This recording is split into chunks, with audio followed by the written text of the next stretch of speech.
পুণ্য। এই দুই হলো সংসারের এমন দুই বিন্দু যাকে কেন্দ্র করে এই সংসারের চক্র ঘুরতে থাকে। আমরা যদি কোনো কর্ম বিচার করি, হয় পুণ্য নয় পাপের দৃষ্টিভঙ্গি দিয়ে, এটা হয় পুণ্য না হলে পাপ। কিন্তু এই পাপ এবং পুণ্য এই দুই নির্ভর করে প্রত্যেক মানুষের ওপর, তার চিন্তাধারা, তার পরিস্থিতির ওপর। ধরুন এমন একজন মানুষ যিনি অনেক দিন ধরে বনে পথ হারিয়েছেন, অনেক দিন হয়তো উনি কোনো খাবার খাননি। এবার এমন পরিস্থিতি চলে এসছে যে এবার যদি উনি খাবার না খান তাহলে হয়তো জীবিতই থাকবেন না। আর এমন অবস্থায় ওনার সামনে যদি কোনো প্রাণী আসে তাহলে তাকে শিকার করা, এটা কিন্তু তার কাছে পাপ নয়, এটা তো জীবিত থাকার একমাত্র উপায়। এটা তার কাছে পুণ্য সম। আর যদি আমি এমন একজন ব্যক্তির কথা বলি যিনি সরল, যিনি একটি সুখী, শান্ত, সুরক্ষিত জীবনযাপন করছেন, তার কাছে কিন্তু এটা পাপ। এইরকমই এই সংসারে ভিন্ন ভিন্ন পরিভাষা আছে পাপ এবং পুণ্যের। তার মধ্যে যদি আমি আপনাকে একটি সরল পরিভাষা দিই, সেটা হলো জীবনে যখনই কোনো কর্ম করবেন সেটা নিয়ে একটু ভেবে দেখুন যে এই যে কাজটা আমি করছি তার ফলে এই যে অন্য মানুষেরা আছেন এই সংসারে, তারা কি দুঃখ পাবেন? যদি তারা দুঃখ পান তাহলে সেটা পাপ। যদি আপনি এমন কোনো কর্ম করেন যার ফলে অন্যরা প্রসন্নতা লাভ করেন, তাদের মুখে হাসি ফুটে ওঠে, যদি তারা প্রেরিত হন, জীবনে সামনে এগোতে পারেন, তাদের বিকাশ হয়, তাহলে এটা হলো পুণ্য। তাই জীবনে সবসময় পুণ্য করতে থাকুন আর আমার সাথে ভালোবেসে বলুন রাধা রাধা। মানুষ কতটা বিচিত্র হতে পারে, সব সময় স্বপ্ন দেখতে থাকে যে কাল আমি এটা করব, কাল আমি ওটা শুরু করব, কাল আমি ওটা সম্পন্ন করব। এই যে কাল শব্দটা, এই কাল অত্যন্ত বিচিত্র এক শব্দ। আমরা সবসময় এটাকে আসতে দেখতে পাই, কিন্তু এটা আসাতে বর্তমানে পরিণত হয়। আবার আজ নতুন কাল দেখতে পাই, তার জন্য অপেক্ষা করি, যখন সেটা সামনে আসে বর্তমানে পরিণত হয়। এই কাল সবসময় একটা মিথ্যে সান্ত্বনা দেয় যে সে আসছে, কিন্তু সে কখনোই আসে না। যেটা আপনার হাতে রয়েছে তা হলো আজ, বর্তমান। তাই যা করার আছে, যা সম্পন্ন করতে চান, যা শুরু করতে চান, আজ করুন, বর্তমানে করুন।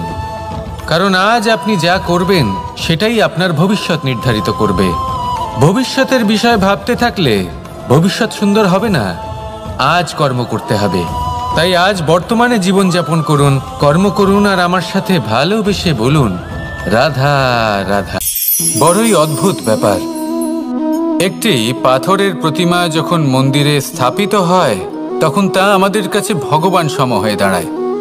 কিন্তু যখন একজন জীবিত মানুষ মন্দিরে গিয়ে থাকেন তখন তার শরীর, মন, আত্মা সেই সব পাথর সম হয়ে দাঁড়ায়। কিন্তু এমনটা আমি ঠিক কেন বললাম ভেবে দেখুন। মানুষ এটা চান যে কোনো পরিস্থিতি, যে কোনো স্থানেই তার বিজয় হোক, কিন্তু এখানে এসে সে পরাজিত হয়। এরকম ঠিক কেন হয়? সমস্ত খেলা হলো ভাবনা চিন্তার, বিচারধারার, দৃষ্টিভঙ্গির, উত্তরদায়িত্বের খেলা। পাষাণের এই প্রতিমা, তার একটি উত্তরদায়িত্ব আছে, আশা ধরে রাখার দায়িত্ব। সেই আশা জানিয়ে মানুষ মন্দিরে আসেন। তেমনি মানুষের একটি উত্তরদায়িত্ব আছে যেটা সে ভুলে যায়। আর সেই উত্তরদায়িত্ব হলো এটা, যে মন্দিরে যে ভগবানকে সে প্রসন্ন করতে যাচ্ছে তাকে সে তখনই খুঁজে পাবে যখন পূর্ণরূপে সে সমর্পিত থাকবে। যদি মনে সমর্পণের ভাব না থাকে তাহলে ভগবান কখনো প্রসন্ন হবেন না। নিজের উত্তরদায়িত্ব বোঝার বদলে মানুষ শুধু একটা অনুষ্ঠান পালন করেন। যেমন ফুলের একটা মালা অর্পণ করেন আর সেই কারণেই তিনি পরাজিত হন। আপনি ফুলের মালা অর্পণ করুন, প্রসাদ অর্পণ করুন, কিন্তু মনের মধ্যে পূর্ণ সমর্পণের ভাব থাকা প্রয়োজনীয়। তবেই আপনি মন্দিরে গিয়েও প্রাণবন্ত হয়ে থাকতে পারবেন, তবেই ঈশ্বরকে প্রসন্ন করতে পারবেন। আসুন আমার সাথে ভালোবেসে বলুন রাধা রাধা। এই প্রেম মানুষকে দিয়ে কি না করাতে পারে, বড় বড় কাজ করাতে পারে, বড় বড় বাধা পার করাতে পারে। চাইলে মরুভূমিতে কুয়ো খোঁড়াতে পারে, পর্বত পার করাতে পারে, প্রতিটা অসম্ভব কার্য সম্ভব করাতে পারে। কিন্তু যদি আমি এটা বলি যে প্রেম আপনাকে দিয়ে ছলনাও করাতে পারে, তাহলে কি আপনি তা ঠিক মনে করবেন? আপনার কি মনে হবে যে এরকম হতে পারে? অবশ্যই হতে পারে। যেমন আমি ছল করছি এই মুহূর্তে আমার রাধার জন্য, আমার প্রেমের জন্য। আমি রাধার সাথে অনন্ত প্রেম করি, নিঃস্বার্থভাবে প্রেম করি, কিন্তু তাও আমাকে একটা ঠকবাজ, স্বার্থপর, লোভী ব্যক্তি হতে হচ্ছে। এই ছলনা আমাকে করতে হচ্ছে আমার প্রেমের জন্য। এবারে আপনারা আমাকে বলবেন যে কেন কৃষ্ণ এসব করার কি দরকার? রাধার সাথে তুমি বিবাহ করে তুমি কি শান্তির নিঃশ্বাস নিতে পারো না? নিশ্চয়ই নিতে পারি। রাধার সাথে বিবাহ করে আমি ভীষণ সুখী হব, কিন্তু আমি এই কথাও জানি যে আমার রাধা সুখী হতে পারবে না। কারণ যদি এই বিবাহ হয়, তার মাতা পিতা, তার পরিবারকে বর্ষণা ত্যাগ করতে হবে। রাধার মনের মধ্যে একটা গভীর ক্ষতের সৃষ্টি হবে। দুঃখ তাকে কুরে কুরে খাবে। ও এটা মনে করবে, এটা জানবে যে ওর জন্য ওর মাতা পিতাকে এত কষ্ট ভোগ করতে হচ্ছে। এবার রাধার কষ্টকে ভিত বানিয়ে কৃষ্ণ নিজের সুখের মহল কি করে তৈরি করতে পারে? কারণ যাদের আপনি ভালোবাসেন শুধু তাদের ভাবনা নয়, আপনার প্রেমিক যাদের ভালোবাসে তাদের ভাবনার খেয়াল রাখাটাও আপনারই কর্তব্য। আর কখনো কখনো নিজের প্রেমকে উঁচুতে উঠতে দেখতে গেলে আপনাকে নিজেকে নিচে নামতে হবে। এমন কোনো কাজও আছে যা আপনাকে আপনার প্রেমের জন্য করতেই হবে। রাধা রাধা। এ হলো রামায়ণের সময়কালের কথা। সেতু নির্মাণ করার কাজ চলছিল। সমস্ত বানর সেনা এই কাজে নিযুক্ত হয়েছিলেন। বড় বড় পাথর তুলে নিয়ে এই বানর সেনা সমুদ্রে ফেলছিলেন। এই কাজ চলছিল। এমন সময় ছোট্ট একটা কাঠবিড়ালি এলো। ছোট ছোট মাটির ডেলা হাতে নিয়ে সাগরের কাছে যাচ্ছিল আর বড় বড় পাথরের পাশে রেখে দিচ্ছিল। যথাসম্ভব সেখানে রেখে আসছিল। সারা দিন ধরে সে এই পরিশ্রম করেই যাচ্ছিল। এবার শ্রীরাম তার এই কাজ দেখতে পেলেন। সেই ছোট্ট কাঠবিড়ালিটিকে নিজের হাতে তুলে নিলেন এবং অত্যন্ত ভালোবেসে তার পিঠে হাত বুলিয়ে দিলেন। কথায় আছে যে কাঠবিড়ালির পিঠে যে দাগ আছে, সেই 3টি দাগ এসেছে শ্রীরামচন্দ্রের 3 আঙুলের থেকে। যে কাজ আপনি করছেন তাতে সমস্ত শক্তি প্রয়োগ করুন। যতটা আপনার সামর্থ্য রয়েছে, যতটা আপনার প্রতিভা রয়েছে, সম্পূর্ণভাবে উৎসর্গ করে দিন। ঠিক এমনভাবে কর্ম করুন। সেই কাঠবিড়ালি কিন্তু তাই করেছিল। সেই জন্য শ্রীরামের সাথে সেও সেই কাহিনীতে অমর হয়ে গেছিল। সম্পূর্ণ শক্তি প্রয়োগ করুন, সম্পূর্ণ সামর্থ্যের সাথে কর্ম করুন, কারণ এটাই হলো শ্রেষ্ঠ পথ কোনো কর্ম করার।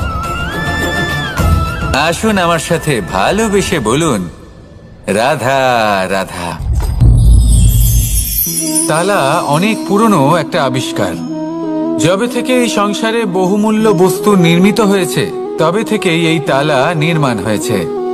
তবে থেকে এর ব্যবহার করা হয়েছে, যাতে উচিত সময় এলে পরে আমরা আমাদের বহুমূল্য জিনিসগুলো সুরক্ষিত রাখতে পারি এবং সময় এলে পরে বের করে সেগুলি ব্যবহার করতে পারি।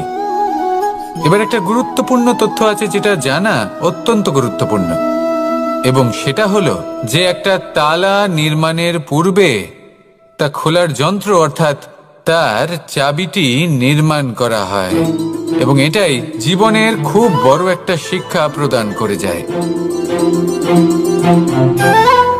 আমাদের জীবনে যখনই কোনো সমস্যা আসে তখন ভয়ভীত হওয়ার কোনো দরকার নেই, কারণ এই প্রকৃতি, এই ঈশ্বর এই সমস্যার সমাধান তথা এর চাবি আগে থেকেই নির্মাণ করে রেখে দিয়েছেন।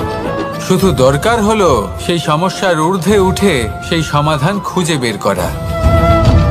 মানুষ অনেক সময় সমস্যা দেখে ভীত হয়ে পড়েন, চিন্তিত হয়ে পড়েন, নিজের বিবেক হারিয়ে ফেলেন। আপনার শুধু এই মনকে শান্ত করা প্রয়োজন। এই শান্ত মনের সাথে এই সমস্যার নিবারণ খুঁজে নিতে হবে। তাই সমস্যা যতই তীব্র হোক না কেন, ভয় পাওয়ার কোনো প্রয়োজন নেই। পরম শান্ত মনে সমাধান খুঁজে বের করুন। আসুন আমার সাথে ভালোবেসে বলুন, রাধা রাধা। মানুষের জন্ম কখনো তার ভবিষ্যৎ নির্ধারণ করতে পারে না। হ্যাঁ, ওর জীবনযাত্রা অবশ্যই সুখময় হতে পারে। নির্ভর করে যে ও কোন পরিবারে জন্ম নিচ্ছে, তার পরিবার পরিজন কে হন, তার মাতা পিতা কে হন, তাকে কেমন শিক্ষা দেওয়া হয়েছে, কেমন ভাবে পালন করা হচ্ছে। সে কিন্তু কুপাত্রও হতে পারে, আবার সুপাত্রও হতে পারে। কিন্তু সে চলে যাওয়ার পর এই সংসার তাকে মনে রাখবে নাকি না, আর যদি মনেও রাখে তাহলে কিভাবে মনে রাখবে, সেটা নির্ভর করছে তার কর্ম এবং তার নির্বাচনের উপর। ঠিক যেমন বর্ষার এই জলের ফোঁটা যখন মেঘ থেকে ঝরে পড়ে, তখন তার এই নির্বাচন হলো গুরুত্বপূর্ণ, কারণ তার নির্বাচন তার উপর নির্ভর করছে তার ভবিষ্যৎ কেমন হবে। ঝিনুকের মুখে পড়লে মুক্ত হয়ে ওঠে, সাপের মুখে পড়লে বিষ, আর যদি কোনো পাতায় পড়ে তাহলে শিশিরে পরিণত হয়। তাহলে কর্ম এবং নির্বাচন দুটি জীবনে গুরুত্বপূর্ণ। এদের বিষয় বিশেষ যত্ন নেবেন এবং আমার সাথে ভালোবেসে বলবেন, রাধা রাধা। কখনো কখনো আমাদের জীবনে দুঃখ আসে এবং তার কারণ হলো সন্দেহ। মানুষ আমাদের উপর সন্দেহ করে, আমাদের কর্ম নিয়ে, আমাদের মানসিকতা নিয়ে, আমাদের কথা নিয়ে, আমাদের চরিত্র নিয়ে।